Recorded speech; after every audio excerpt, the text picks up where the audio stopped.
Space സ്റ്റേഷനിൽ നിന്ന് ഭൂമിയിൽ എത്തിക്കഴിഞ്ഞാൽ നിങ്ങൾക്ക് നിങ്ങളുടെ ശരീരത്തിലെ ഒരു ചെറു വിരൽ പോലും അനക്കാൻ വളരെയധികം ഊർജം ചെലവഴിക്കേണ്ടി വരും. അതുകൊണ്ട് തന്നെ സ്പേസ് ക്രാഫ്റ്റിൽ നിന്നും വീൽ ചെയറിലാണ് പലപ്പോഴും ആസ്ട്രോനോട്ട്സിനെ വെളിയിലേക്ക് കൊണ്ടുവരുന്നത്.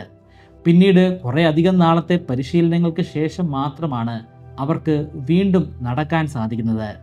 അക്ഷരാർത്ഥത്തിൽ ഇവർ നടക്കാൻ പഠിക്കുന്നു എന്ന് തന്നെ നമുക്ക് പറയേണ്ടി വരും. ഇവർക്ക് ഒരു പെൻസിൽ പോലും ഉയർത്താൻ സാധിക്കില്ല. നിരന്തരമായ പരിശീലനങ്ങൾക്ക് ശേഷം അത് സാധിച്ചാലും അടുത്ത പ്രശ്നം തുടങ്ങും. നേരത്തെ സ്പേസ് സ്റ്റേഷനിലായിരിക്കുമ്പോൾ അവർക്ക് ഒരു വസ്തു നിലത്ത് വെക്കേണ്ട ആവശ്യമില്ല, ഒരു വസ്തു നിലത്തിരിക്കില്ല.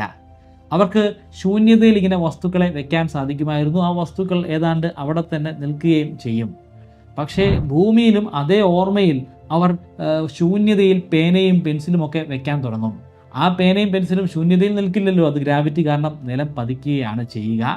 അത് അവർക്ക് വലിയ രീതിയിലുള്ള പ്രശ്നങ്ങളാണ് ആദ്യ ഘട്ടങ്ങളിൽ ഉണ്ടാക്കുന്നത്. Subscribe this channel for more videos.